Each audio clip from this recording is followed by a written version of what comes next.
Sharma.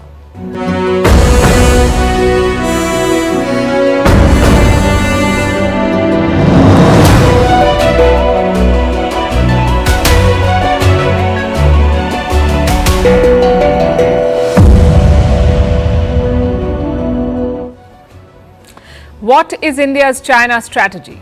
Is China serious about the border talks? Can India effectively challenge China while also depending on it? We ask because the two sides have been talking. The foreign ministers have met twice in 3 weeks. China has made demands, India has issued statements, but to what end? We'll discuss that tonight. In the US, Kamala Harris is surging in more polls. The Trump camp is sharpening its attacks. The childless cat lady comments are coming back to bite them. And Harris's hypocrisy on Gaza is on full display. In Pakistan, Imran Khan has a new plan/wish. He wants to be the Chancellor of the Oxford University. We'll explain. In Paris, the Olympic Games set to begin with a spectacular ceremony, sabotage attempts, and food shortages. In Africa, young people challenge their governments in more and more countries. After Kenya and Uganda, it's Nigeria that's bracing for protests. Is this the making of the African Spring? What is Search GPT? Will it kill Google's search engine monopoly? How China is erasing Tibetan religion and language in a sustained campaign of cultural genocide. Why Sri Lanka's upcoming presidential election is a referendum on President Ranil Wickremesinghe. How the arrest of Mexico's most wanted drug lords is the stuff of a Hollywood thriller. And why do women deprioritize their careers? We'll discuss all of this and more. The headlines first. The European Union transfers over $1.5 billion raised from Russian assets to Ukraine. This is the first chunk of money earned from frozen Russian assets. The EU has frozen around $200 billion of Russian central bank assets. In the month of May, the bloc agreed to use this money to help arm Ukraine. Israel slams a UN rights expert for anti-Semitism. She had endorsed a social media post comparing the Israeli Prime Minister to Hitler. She is an independent expert appointed by the United Nations. In March, she had accused Israel of committing genocide in Gaza. Record rains pound northern Japan, triggering floods and landslides. At least 2 people have been killed and thousands evacuated. Rivers burst their banks, washing away bridges and cars. Hundreds of households also have no power or running water. A UK lawmaker makes a renewed bid to legalize assisted dying. The proposal allows terminally ill people with 6 months or less to live to end their lives. Previous attempts to legalize assisted dying in Britain have been voted down. Earlier this year, a similar bill was introduced in the Scottish Parliament. And South Africa gets its first woman Chief Justice. President Cyril Ramaphosa appoints Mandisa Maya as the Chief Justice. Her term will start from September. Maya had missed out on the top job in 2022.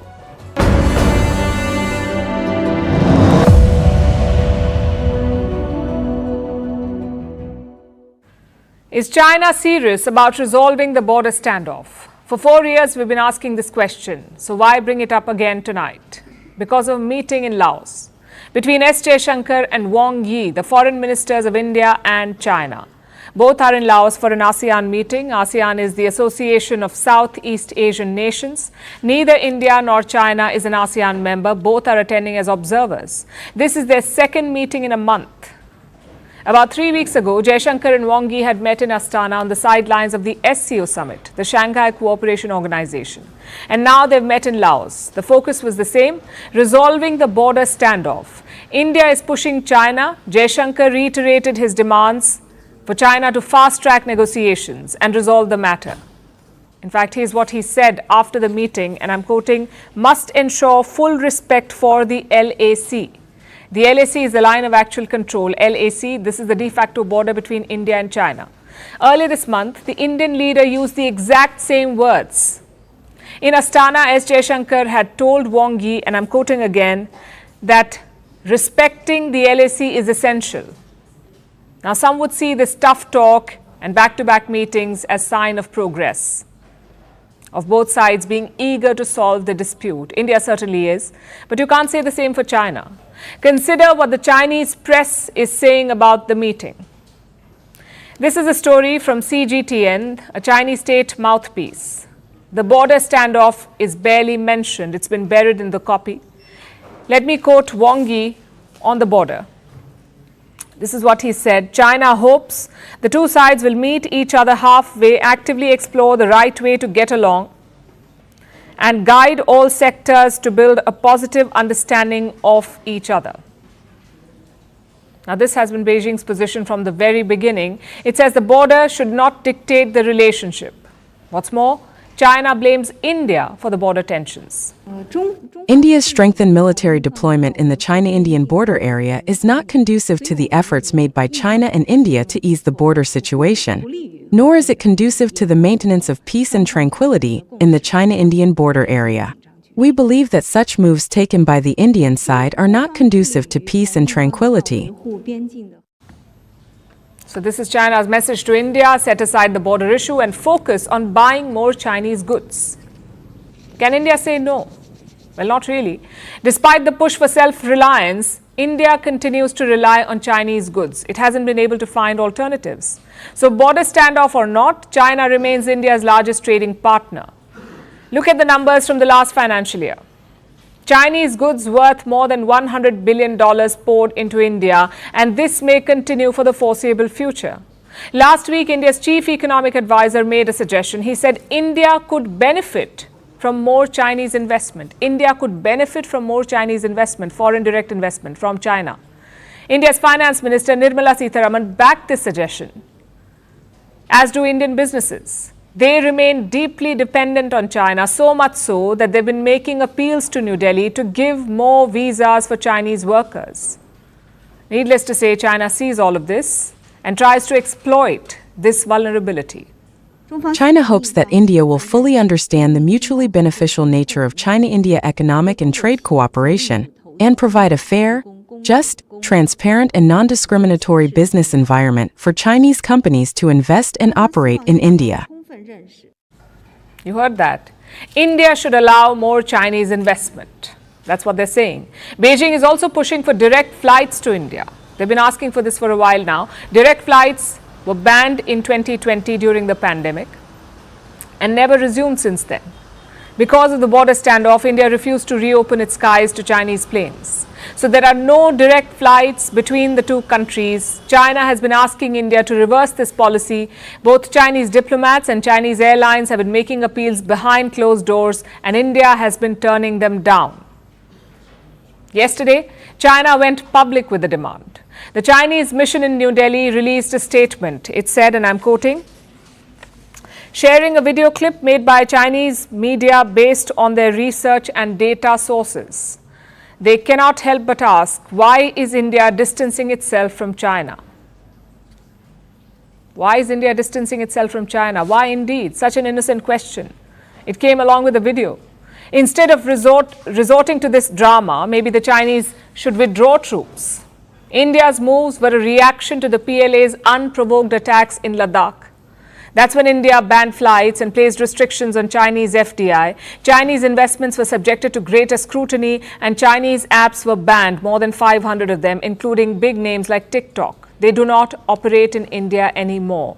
These moves irked Beijing, but could not force it to course correct.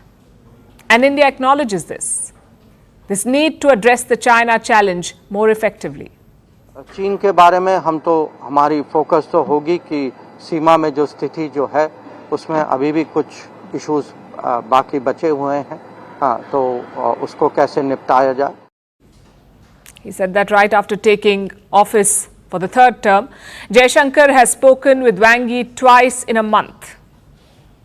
You could say that's better than no engagement, but the fact is that India's China strategy needs a fresh perspective, both political and economic. India has to find an effective leverage against China.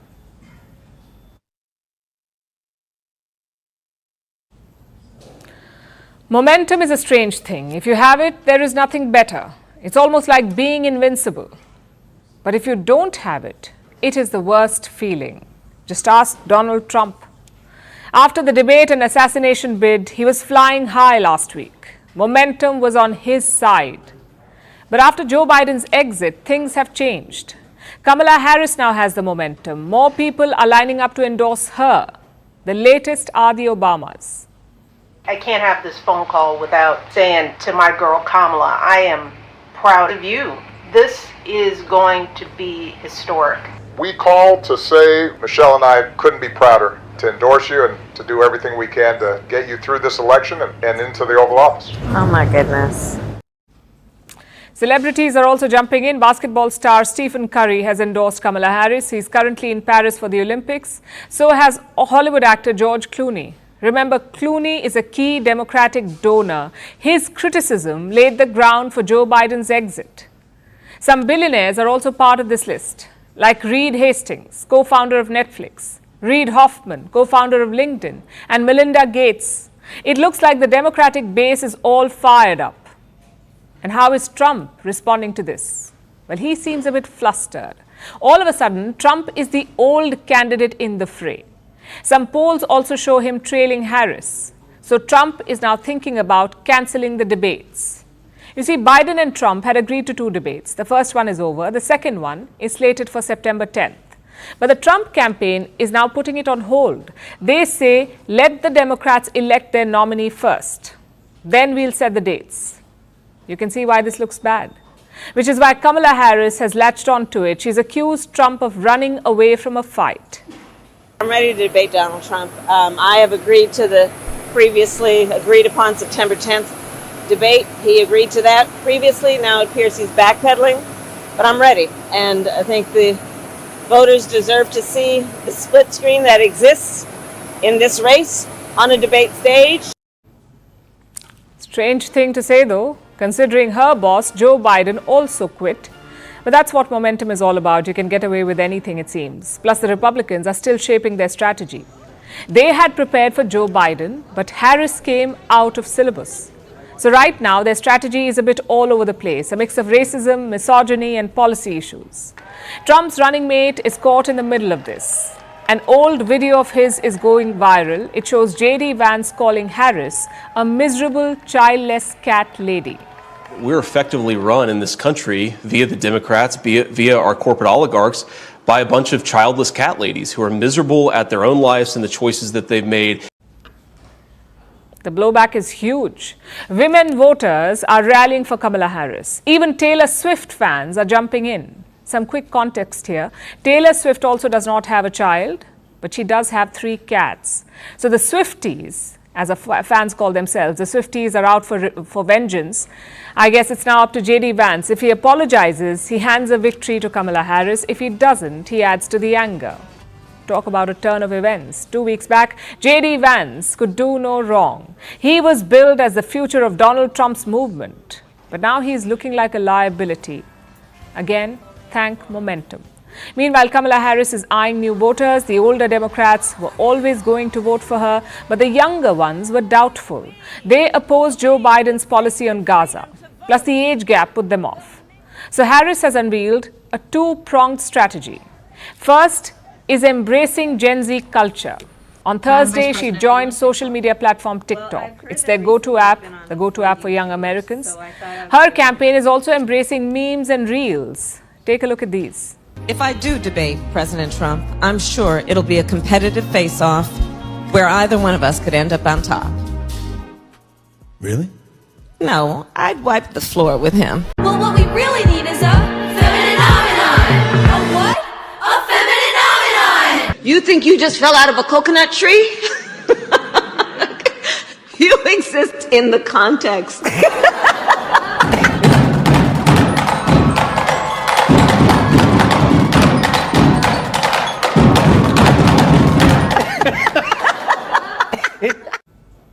It seems to be working. Biden's campaign already had a TikTok account. It had some 440,000 followers.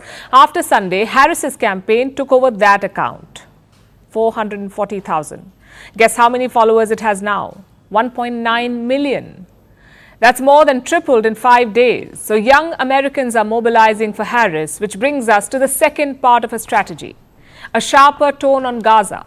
Israel's Prime Minister Benjamin Netanyahu met Kamala Harris. Afterwards, she had some tough words for Israel. Not look away in the face of these tragedies. We cannot allow ourselves to become numb to the suffering, and I will not be silent. I also expressed with the Prime Minister my serious concern about the scale of human suffering in Gaza, including the death of far too many innocent civilians. And I made clear my serious concern about the dire humanitarian situation there. How convenient. Kamala Harris is not some helpless politician. She is the United States Vice President. She and Biden supported Netanyahu's war. She and Biden kept sending weapons to Israel. And as a result, more than 38,000 Palestinians are dead. So Harris is complicit in the war. She cannot distance herself now. We found this meme that sums it up best. It shows an airplane for each US president. Obama's plane says forward. Trump's plane says make America great again. Biden's plane says yes we can. And Harris's plane says Brad. But all these aircraft are doing the same thing, dropping bombs and flying away. So whoever wins in November, expect more of the same. What we have to do with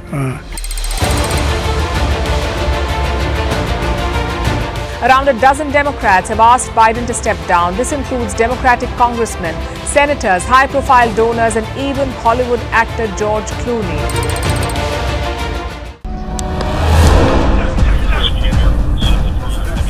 It was an assassination attempt on Donald Trump, the former president of the United States of America. As many as 8 shots were fired.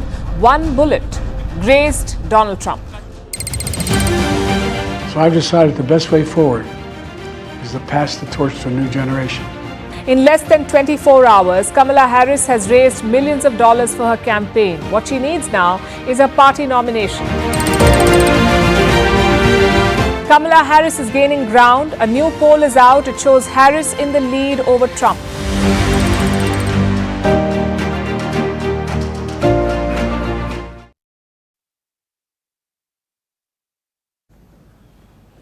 Let's turn to Pakistan now, where Imran Khan is running for election. Not the kind you think. He's still barred from doing that. I'm talking about elections to choose Oxford University's Chancellor. I know this year keeps getting more absurd, but let me explain. First of all, why Oxford? Well, Imran Khan studied economics there. He got a degree from Keble College. Even captained their cricket team. So I'm sure Oxford is very close to his heart, plus he's got experience. Imran Khan was Chancellor of Bradford University from 2005 to 2014. It's another university in England. But is he up for this job at Oxford? Well, the Chancellor does not do much. He or she is the ceremonial head of the university. They don't even have to live in Oxford all the time, which brings us to the most important question. Can he actually win it? Around 250,000 people will be voting for the next Chancellor. 250,000. Most of them former students. They don't have to come to the university. They can cast their vote online. But will they vote for Imran Khan? Looks highly unlikely. Reports say Imran Khan's chances are very low. He faces competition from some big names, including 2 former British Prime Ministers, Tony Blair and Boris Johnson. I must say, great company. One of them partied while millions lived in lockdown. The other bombed Iraq in an illegal war. It tells a lot about where Oxford is. And also makes you wonder, why is Imran Khan doing it at all? His advisors say that there is public demand for him to run. But frankly, it's a PR stunt.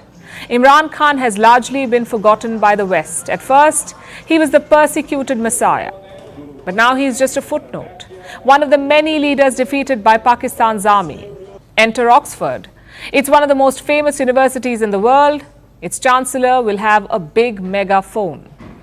When they speak, people listen, which is probably why Imran Khan wants to run. But let's face it, the plan would never work out. Just look at the Oxford website. One of the FAQs is, do you need to live in Oxford to carry out the role? Now look at the answer. No, but you will need to be able to come to Oxford for certain events throughout the year. That could be a problem because Imran Khan is in jail right now. He's accused in more than 150 criminal cases. Some of them involve corruption. Some accuse him of terrorism. Others link him to leaked state secrets. If he's freed in one case, the army arrests him in another case. So simply put, Imran Khan is never leaving that jail, not unless he cuts a deal with the Pakistani army. And what are the chances of that? Again, very low. Islamabad is turning the screws on Imran Khan's party. They're trying to ban it. For what? So-called anti-state actions. On Monday, police officers raided the party headquarters. It's seen as a precursor to the ban. We have not committed an offense to be arrested for anything. But anyway, every single person has been packed up and taken, and without any charge, they are kept in isolation. And they don't even, the family members don't know where they are. So Imran Khan is feeling the heat, which is why he's focusing on Oxford University. It's honestly a desperate move. Imran Khan may have studied in England, but as Prime Minister, he wasn't a fan of Western education, or so he said. His pet project was the Al-Qadir University, a university for, by and of Pakistan. In fact, he blamed English medium education for Pakistan's class divisions. जो साहिब इक़्तिदार थे, जिन्होंने फैसले करने थे, उनके बच्चे उन institutions में पढ़ रहे थे जिधर इंग्लिश मीडियम एजुकेशन था, और इंग्लिश मीडियम एजुकेशन के लिए सारी नौकरियां थी, उनके लिए सोसाइटी में प्रिविलेजेस थी, वो एक स्टेटस सिंबल बन चुका था।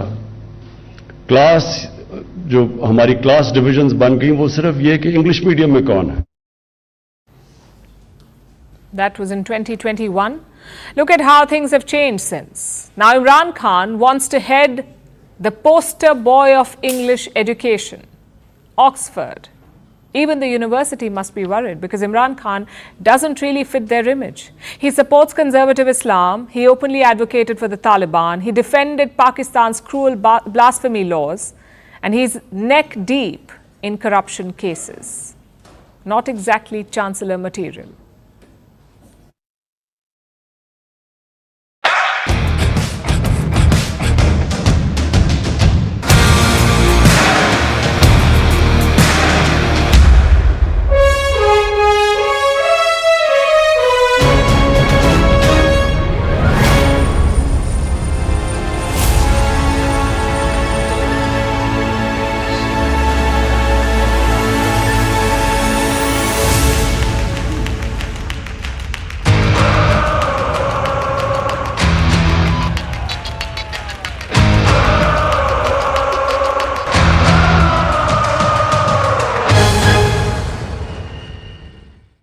The countdown is on. All eyes are on Paris. It's a day the city's been waiting for, the day of the Olympics. The games officially open today. They will continue till the 11th of August. And France is leaving no stone unturned. After all, it's the first time that they're hosting the games in a century.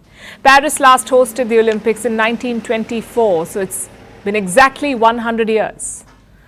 In 2 hours from now, the opening ceremony will kick off and it will be a spectacle. For the first time in the history of the Olympics, it's not happening in a stadium. Instead, the opening ceremony will be held along the River Seine.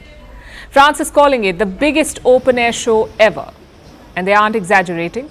More than 8,000 athletes will glide down the river almost like a sporting armada. There will be light shows, dancers, acrobats, floating pianos, helicopters, and even a few submarines. Watching them from the banks will be 300,000 people, along with 100 heads of state and other important leaders. The boats will travel for 6 kilometers. They will arrive opposite the Eiffel Tower. The Olympic cauldron will be lit, and French President Emmanuel Macron will declare the games open. Like I said, a theatrical spectacle. That's what France wants. But it's not an easy feat to pull off. It's taken Paris 2 years, thousands of soldiers and utmost secrecy to chart out this plan. During the ceremony, 45,000 police officers will patrol the streets. Joining them will be 10,000 soldiers and 20,000 private security guards. There's a no-fly zone over the capital. Central Paris is now a fortress. The banks of the Seine are sealed. There are metal barriers everywhere. You can't stroll along the river. Only residents and those with hotel bookings can access this area. Snipers will be present on every high point. That's hundreds of buildings along the route. They will be on the lookout for any threats. Navy divers will be present in the waters. Every boat will be screened. And the army will be in charge of anti-drone operations. So the French have left nothing to chance. It's a massive security exercise, and you can understand why. An open-air ceremony may be a grand spectacle, but there's a reason why countries haven't done it yet. It comes at a huge cost. It's given France cold sweats ever since it was announced. There are security hiccups, multiple risks, and looming terror threats. So, can Paris truly secure the Games? Look at what happened today. France has 4 main high-speed railway lines. 4. They connect Paris to the rest of the country. All 4 of them were attacked today. 3 were disrupted, the 4th one was not. These attacks were coordinated. They derailed the entire railway system. Eyewitnesses say they saw arsonists damaging signal boxes and tracks. France has called it an act of sabotage. Our network of high-speed lines has been the target of operations of criminal sabotage throughout the night, at around 4 o'clock in the morning. These high-speed lines have been impacted at different levels. The timing couldn't have been worse. 800,000 passengers were stranded. The damage was quite heavy. The operations haven't been completely restored yet, and it's affecting other trains in Europe. 1 out of every 4 Eurostar trains have been cancelled. It even forced UK Prime Minister Keir Starmer to change his travel plans to get to the Olympics. I'm not particularly afraid, but it's true that it's still quite worrying. It's very worrying that this happens on the major train lines. I hope nothing happens in Paris during the opening of the Olympics. That worries me, actually. There was also a bomb threat at a Franco-Swiss airport. It was briefly evacuated, the airport, but nothing happened. Having said that, incidents like this, just ahead of the Olympics, are a cause of concern, although France insists that there's nothing to worry about, and the Olympic Association says it trusts Paris.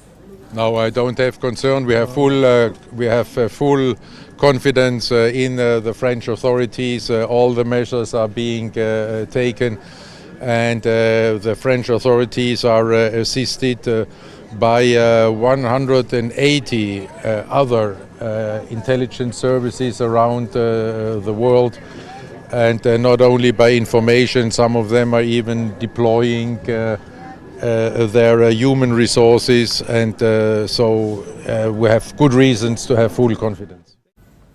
Full confidence, he says, after an act of sabotage. Also, there's food shortages. Athletes in the Olympic Village are complaining about it. They say there isn't enough food. Eggs are being rationed. Meat is running out. Of course, Paris has denied it. It says there's a high demand for meals, so they'll ramp up production. They must do it fast because a total of 13 million meals will be served during the Olympics. So while Paris has had some misses, there have also been a few hits. This is an event of many firsts. For the first time, men and women will have equal representation at the Games. 5,250 male athletes will compete, along with 5,250 female athletes. So complete gender parity. It's a first for the Olympics. Plus, Paris promises to be the greenest Olympics in history. The athletes' village has no air conditioning. 60% of the food is vegetarian, and existing infrastructure is being used. So Paris is really aiming for that green gold. They may have had a few hiccups on the way, but we do hope that they have a good run ahead.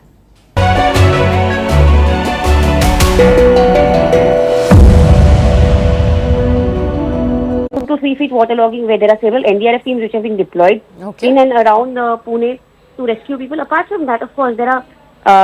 We also see that there is a heavy rain alert for the next 48 hours in the entire state of Maharashtra, in Raigad as well. We see that the heavy rains have been experienced, which is where not only Pune but also Raigad, schools in Raigad have also been declared off for today, considering the heavy rains. Yes. Also, Yesha, what is the situation looking like in Mumbai? Considering a little bit of rain, especially in low-lying areas, really spells a lot of havoc there. It is a trouble for commuters, to say the least. So what is the situation there?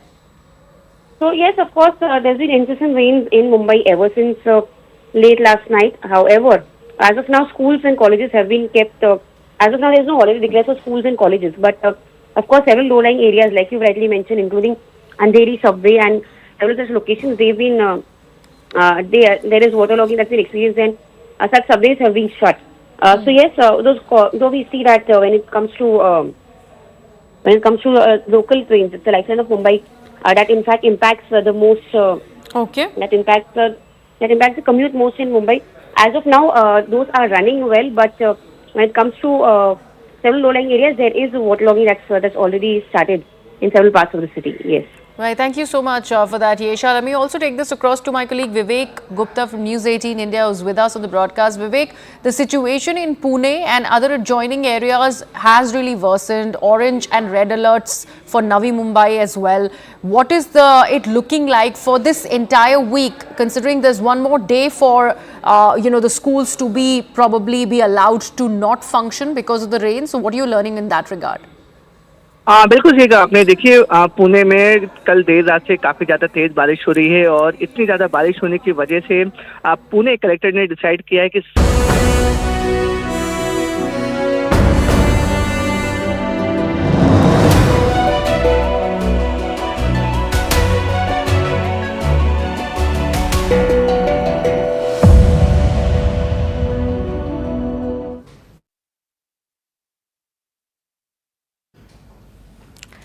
Yesterday we told you about the AI hype, how investors fear that it could all be just a bubble. Looks like they heard us because OpenAI has launched a new product. It's called Search GPT. The name does give it away. It's basically a search engine, but with artificial intelligence. Search GPT will not just give you links, it will curate answers for you. Does that mean that Google's run is over? The company dominates the global search market with a 91% market share. Can this search engine kill Google's monopoly? Our next report tells you. OpenAI has thrown its hat into the search engine ring. It's launched Search GPT. You heard that right. The same minds that brought you ChatGPT, the AI that can pen your love letters and even draft your grocery list, now wants to find things for you on the internet. Now, Search GPT is an AI-powered search engine. It has access to real-time information, much like Google search. So, what sets it apart? It's the way it answers queries. When you ask Google a question, it comes with a host of links. You can go through them and come up with your own answer. But Search GPT aims to make it easier for you, so it will organize the web for you. Here's an example. Imagine you ask it about music festivals. You won't just get a list, but it will be like a curated guide with summaries. It's almost like your own librarian got a PhD in curation with a minor in telepathy. Here's another example. It's from the OpenAI demo. Say you want to plant tomatoes. Search GPT will not tell you how to plant them. Instead, it will give you a masterclass. It will talk about optimal planting times, what different varieties are available. It almost sounds like an enthusiastic botanist.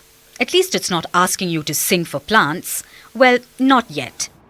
Among the shiny new features is something which has been dubbed Visual Answers. OpenAI has been coy about the specifics, but we can imagine it's likely to be a pictorial guide to the process. For now, Search GPT is just a prototype. It's accessible to only 10,000 select test users. Consider it almost like an exclusive club.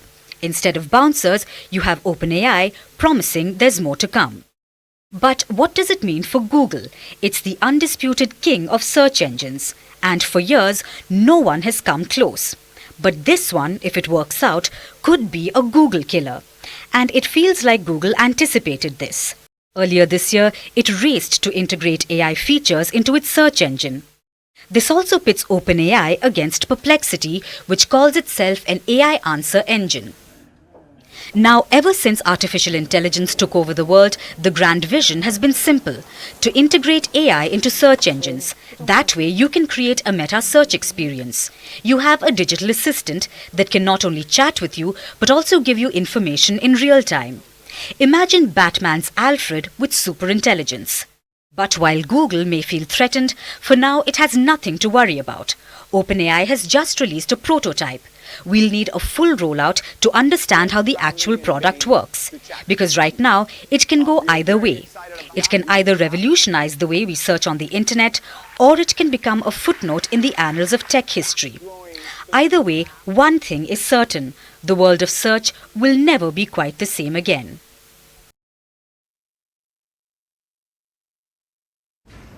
Now let's turn our attention to Africa. A wave of protests is spreading throughout the continent. It began in Kenya with protests against their budget, or the finance bill as they call it. Then they spread across the border to neighboring Uganda, and now Nigeria is gearing up to become the third protest hotspot. Young Nigerians are preparing to march against the government. They plan to hold peaceful protests next week on the 1st of August. And this has scared the Nigerian establishment. The country's president, Bola Tinubu, issued a warning on Monday. He said the protests were the work of some sinister people.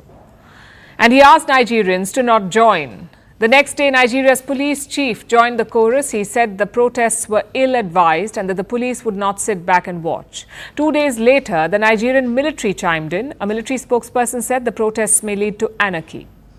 He said that the army would not allow Nigeria to spiral out of control.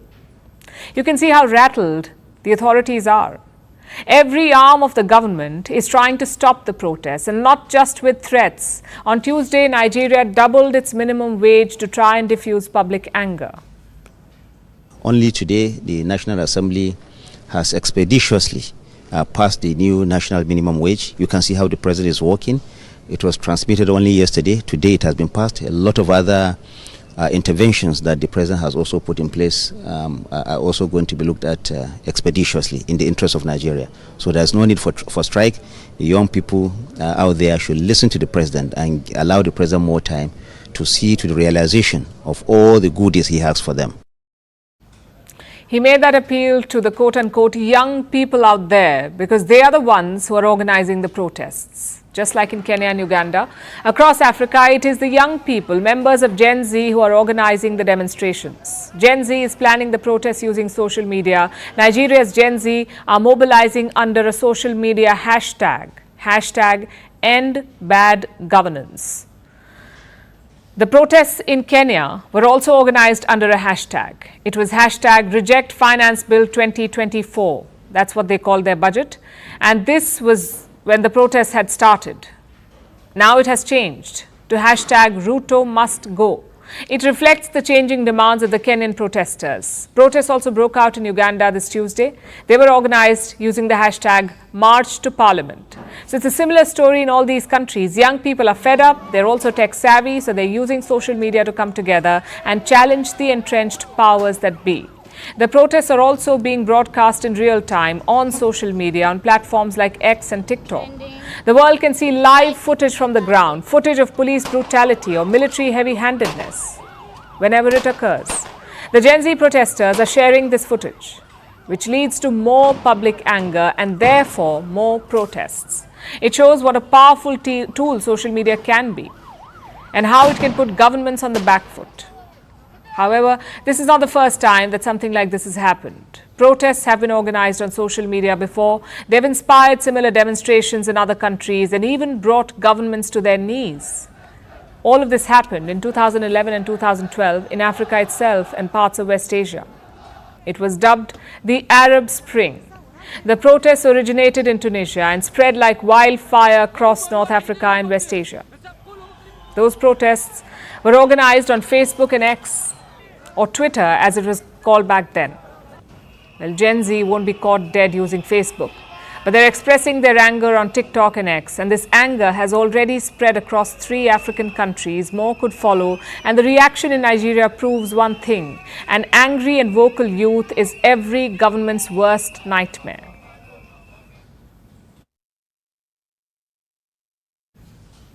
Our next story is from Tibet, the Himalayan nation that China annexed back in the 1950s. Tibet is now a so-called autonomous region of China. That name sounds almost conciliatory. The Tibet Autonomous Region, or the Xizang Autonomous Region as Beijing calls it. And this makes it seem that the people of Tibet are largely left alone, autonomous, free to do as they please and live as they wish. Nothing could be further from the truth. Here's one of the latest reports from Tibet. It says China is forcing ordinary Tibetans to shed the symbols of their religion, Tibetan Buddhism. Some of you may have met people from Tibet, and you might recall one of their most famous symbols, the multicolored prayer flags. These flags are visible all over Tibetan settlements. They are hung up outside because it is believed that the wind spreads the prayers and blesses everything that it touches.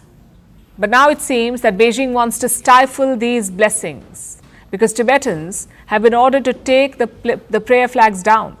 And that's not all. Many Tibetans have a chimney-like structure outside their house where they light incense to make offerings.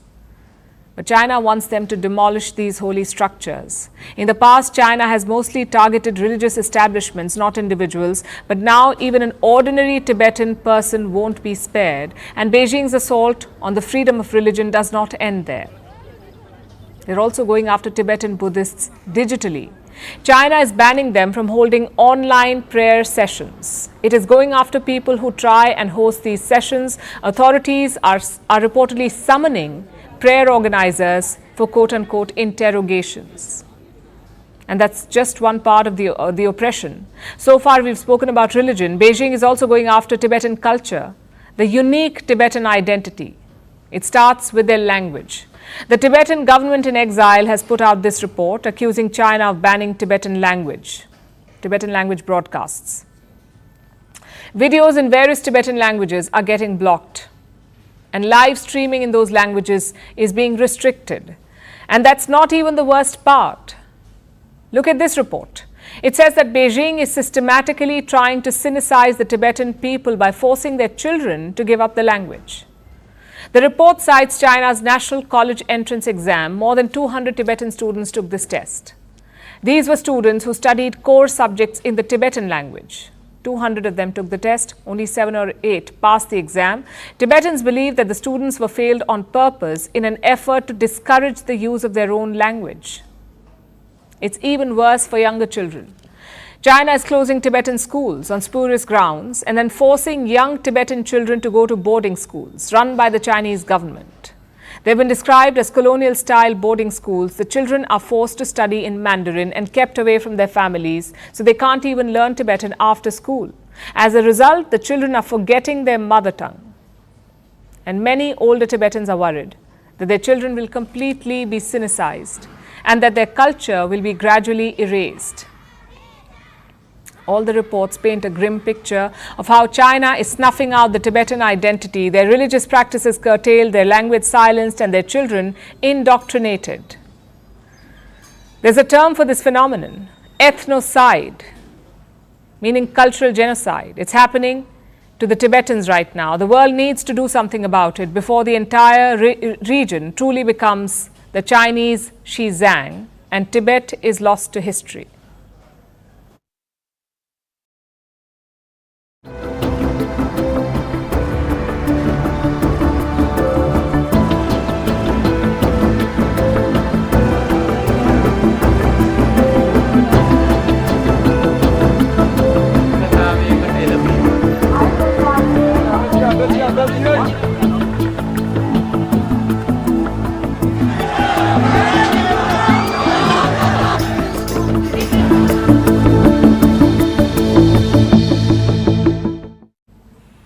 It's election time in Sri Lanka. The country will vote for its next president in September and the stakes could not be higher.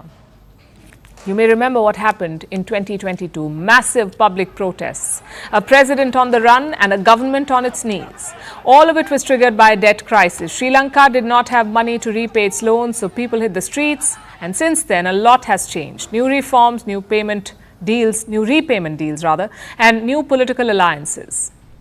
So the upcoming vote is sort of like a referendum, mainly on this man's rule.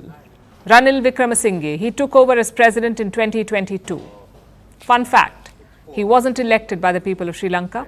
As the violence spread, then President Gotabaya Rajapaksa fled.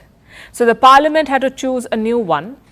Very few would have bet on Wickremesinghe. His party had just one seat in parliament, and that one seat being his own.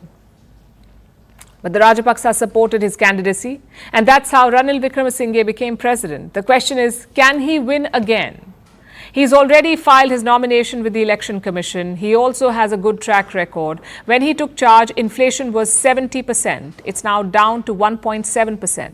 Foreign reserves have reached $5.4 billion, which is a 3.5-year high.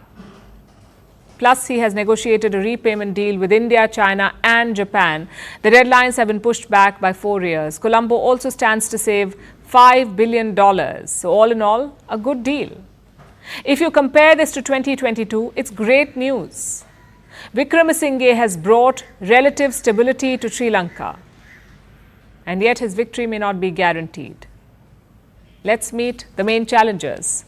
First is Sajith Premadasa. He leads the SJB party. He is also the son of a former president. Wickramasinghe is known as a pro-market leader, but Premadasa is a centrist. He likes state intervention when necessary. And what is he promising? Mainly some tweaks to Sri Lanka's IMF program. You see, the IMF had extended $2.9 billion to Colombo, but that package came with targets like raising taxes and lowering subsidies. Premadasa says he will change those targets. The second candidate is Anura Dissanayake. He leads the Marxist JVB party. Right now, they have just 3 seats in the parliament, but experts are bullish on him. The protests of 2022 have increased his party's popularity. Recent polls show him leading Wickramasinghe and Premadasa. But why is that? If the economy has stabilized, why isn't Wickramasinghe winning?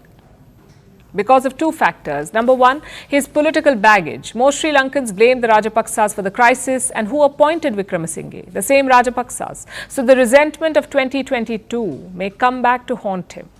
Factor number 2 is the fallout of his reforms. Thanks to Wickramasinghe, Sri Lanka's fundamentals look stable now, but that stability has come at a cost. In 2023, his government increased income tax to 36%. This year, he slapped a new tax on fuel and mobile phones. How much? Around 18% tax. Also, subsidies on electricity have been slashed. Now, such austerity measures are unavoidable. You need them to secure IMF help. But they also affect ordinary Sri Lankans. Almost 26% of the country lives in poverty now. So this election is basically a referendum on Wickramasinghe. Will people approve of his economic reforms, or will they declare it too harsh? That is the question that will define this vote. India too will be watching very closely. New Delhi has extended financial help to Colombo. It has also lobbied for Sri Lanka at the IMF. So India will be hoping for a couple of things. First, stability and peace, not a repeat of what happened in 2022, no matter who wins or loses. And second, a long-term realignment. Chinese loans were a major reason for Sri Lanka's debt crisis, yet Colombo is striking more deals with China. New Delhi won't be happy with that. Ties with Wickramasinghe had turned frosty last year. In fact, his trip to India was delayed multiple times. So like I said, this is a high-stakes election for Sri Lanka, for India and for the neighborhood.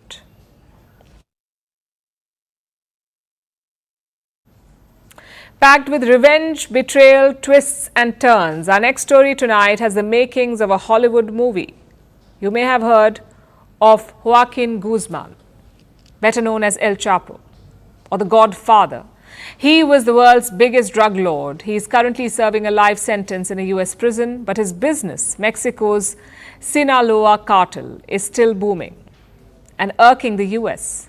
So now US federal agents have made 2 new arrests. They have nabbed El Chapo's partner, El Mayo, or Ismael Zambada, and El Chapo's son, Joaquin Guzman Lopez. For the underworld, this is no mean feat, and it has got the rest of the world wondering, are the movie rights available? We'll tell you why. Vengeance is sweet, but today the US may say it's euphoric, even addictive, because US federal agents have finally nabbed El Mayo. He has been arrested in Texas. That's no sauce maker, by the way. He's one of the world's most powerful drug lords. His real name is Ismael Zambada, and he's the leader of Mexico's Sinaloa cartel. El Mayo founded the criminal organization with El Chapo. You may have heard of this name before. El Chapo, or Joaquin Guzman, is a drug kingpin. He was referred to as the Godfather, the biggest drug lord of all time. He's currently jailed in the US, but his son, Joaquin Guzman Lopez, is still in the business. And he has been arrested as well, along with El Mayo. How did this happen? You may want to sit down for this, because the tale of this arrest has the makings of a Hollywood movie. Here's what happened. Zambada was lured onto a private plane in Mexico. He thought the plane would fly further south, so he could inspect clandestine airfields. Just another weekday for him, probably. Instead, the plane flew north. It landed in Texas, where federal agents were waiting for the drug lord. And you know what happens next. But do you know who got Zambada on the plane in the first place? Lopez. Yes, the same Joaquin Guzman Lopez, son of El Chapo, Zambada's partner in crime. Lopez tricked Zambada, got him on the plane, and as soon as it landed in Texas, Lopez surrendered to the US authorities. But he wasn't the only one who was arrested. So was Zambada. But why did Lopez betray Zambada? Take a guess. It'll be easier to do so if you're familiar with Hindi cinema. It was because of revenge. Lopez blamed Zambada for the capture of his father. As entertaining as all this sounds, this was a months-long operation by US federal agents, and it was a huge success. This is no mean feat in the underworld. After all, the kingpin has evaded authorities for years now. The Sinaloa cartel traffics drugs to more than 50 countries around the globe, and one of their favorite targets is the US. The Sinaloa cartel is the biggest supplier of drugs to the US. Fentanyl is the most widely sold drug. It's even more powerful than heroin, and it has been blamed for the US opioid crisis. It's the leading cause of death for Americans aged 18 to 45, so the US has led one operation after another to crush the cartel. In February, they charged Zambada for drug trafficking, murder, kidnapping, money laundering, and organized crime. It's a long list. They were even offering a reward of $15 million for Zambada's capture. Now they've finally done it. And they nabbed a +1 as well. Perhaps the US made Lopez an offer he couldn't refuse, if you know what we mean. But only time will tell what becomes of them, because few can leave the gun and take the cannoli.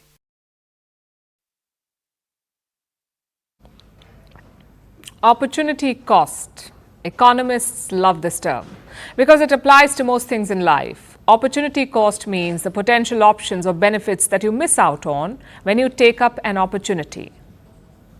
It refers to the fact that everything in life comes at a price because our resources are limited, our time, attention, money, energy, all of them are finite. But the things we want to do are infinite. So we must miss out on some things. In other words, we have to compromise, and this is quite normal. Compromise is baked into all our choices, but more so when it comes to relationships. It is said that relationships are all about compromise, which seems to be true for both men and women, but it's not the same. Who does it more, men or women? It can be a difficult and very broad question to answer, but not when it comes to work, because here the research is quite clear. Working women compromise more. Shocker, we know. Women often put their own career on the back seat and enable their partner to advance. Not all, but most. For 1 in every 4 women, the partner's career takes precedence, because again, it is pure economics. Let's say you have to bet on a person. On the one hand, you have a working man whose career is only expected to get stronger. On the other hand, you have a working woman who is pretty much swimming against the tide thanks to the job market and the society we live in. She will make 77 cents for every dollar that the man makes, and she will be promoted lesser than her male counterparts, despite outperforming them. When she becomes a mother, it will only go downhill. She will lose out on 60% of her income in the first 10 years after childbirth. She will also be paid lesser than men and childless women. She will be at a much higher risk of losing her job, and we are not making up any of this. Research proves every single point here. But given that this is based on global averages, let's say that she is an anomaly, and that she manages to fight all this data. She claws her way up and she has a successful career. Even then, pick any industry, pick any country, and she will have fewer chances of reaching a leadership role. Only 31% leadership roles are held by women across the world. These are terrible odds. So who will you bet on? Most likely the man. So when times get tough, for many women, their own careers are the opportunity cost. It is not an emotional choice. It is a safe, logical, and obvious bet. And it's not just about the money. Even when women are the primary earners, even when they earn more money than their partners, 20% still prioritize their partner's career. So clearly, there is more to this story. According to one study, even if men and women earn similar amounts, they still follow traditional gender roles. For men, this means paid work and leisure. For women, it is paid work and unpaid work, like chores and childcare. So even if women do not deprioritize their careers, household responsibilities tend to fall on them and they end up juggling too many balls. So what is the solution? Well, if you're a man, start with not being angry at the data. This is the world we live in, accept it. And we know hashtag not all men and so on. If you are the anomaly, great, we are lucky to have you. But if you're part of the problem, about time you notice the pattern and break it. And if you're a woman, we have a very difficult task for you, more like a request. Stop this so-called tyranny of niceness. Women are taught from infancy to be agreeable, to be accommodating. But to what extent and for how long? Call it TGIF advice. Experts have a solution for you. If you're juggling too many responsibilities, think of each task as a ball, either made of plastic or glass. You can afford to drop the plastic ball, it won't break, but the glass ball will break and it will be difficult to repair, if not impossible. So here is the trick. Distinguish which ball is plastic and which is glass. If your career is a plastic ball, that is okay. It may take a back seat, that is a personal preference. But if it is made of glass, fight to protect it. You are the one steering this wheel, so your career gets to call shotgun.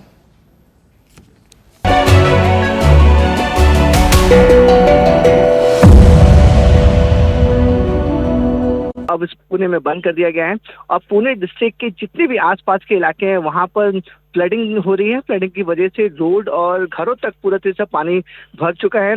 लोगों को काफी ज्यादा परेशानी झेलनी पड़ रही है। इसी वजह से अब पुणे कलेक्टर ने एक एडवाइजरी जारी की है और साफ तौर पे कहा है कि पूरे पुणे डिस्ट्रिक्ट में रेड अलर्ट घोषित कर दिया गया है। सभी स्कूलों को बंद कर दिया गया है, जिसके बाद जो भी इमरजेंसी काम ना हो अपने घरों से बाहर ना निकलें, क्योंकि सबसे इम्पोर्टेंट बात यह है कि खड़कवासला डैम से 40,000 क्यूसेक पानी को छोड़ा जा रहा है।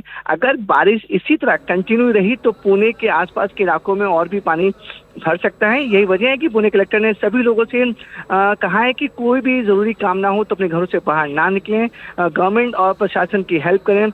और गवर्नमेंट और जो वहाँ के लोकल म्यूनिसिपल कॉर्पोरेशन है वो अपनी पूरी कोशिश कर रहे हैं जो फ्लडिंग एरिया है वहाँ से जल्द पानी को निकाला जा सके। लेकिन अब जो स्थिति है वो ज़्यादा अच्छी नहीं दिख पा रही है। कई इलाकों में खासकर जो लो लाइन इलाके हैं पुणे और पुणे डिस्ट्रिक्ट के, वहाँ पे काफी ज्यादा पानी भर चुका है। जैसा मैंने आपको बताया कि खड़कवासला डैम से 40,000 क्यूसेक पानी छोड़ने की वजह से जो फ्लडिंग है वो और भी होती जा रही है और पूरे पुणे डिस्ट्रिक्ट में रेड अलर्ट घोषित किया गया है।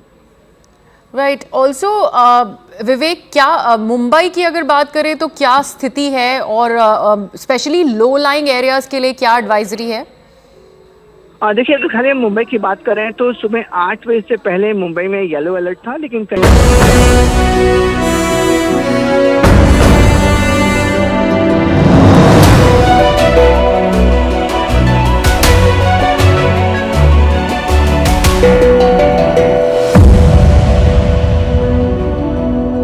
And now it's time for Vantage Shots, images that tell the story. Heavy rainfall submerges vehicles as Typhoon Gaemi lashes China. A park fire sweeps through California, burning down 125,000 acres in less than 48 hours. And the San Diego Comic-Con returns after 3 years of pandemic and Hollywood strikes. Finally, we are taking you back in history. On this day in 1999, the Kargil War came to an end. It was the last war that India fought with Pakistan. It began when Pakistan tried to capture Indian military posts. New Delhi hit back, taking control of all the territories. The war went on for 2 months, but in the end, India emerged victorious. Today, the country marked 25 years of that victory, with Prime Minister Narendra Modi visiting the Kargil War Memorial in Dras. We're leaving you on that note. Thank you for watching. Have a great weekend.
Hello and a very warm welcome. Thanks for tuning in to CNN News 18. You're watching our special broadcast here at 11 p.m. this evening, and we're minutes away from the opening ceremony, which will officially kick-start as far as Paris Olympics 2024 are concerned. Now, this time around, viewers, what makes it all the more special is, and we keep up with some of those visuals coming in straight from Paris, that this is not going to be an inauguration ceremony like any other summer games or Olympics for that matter. This is not going to be an indoor inauguration ceremony. We're going to see thousands of athletes participating in the 2024 edition on boats, and they will be parading through River Seine. That's what makes it all the more special, and optics wise as well, all the more powerful. So the excitement most certainly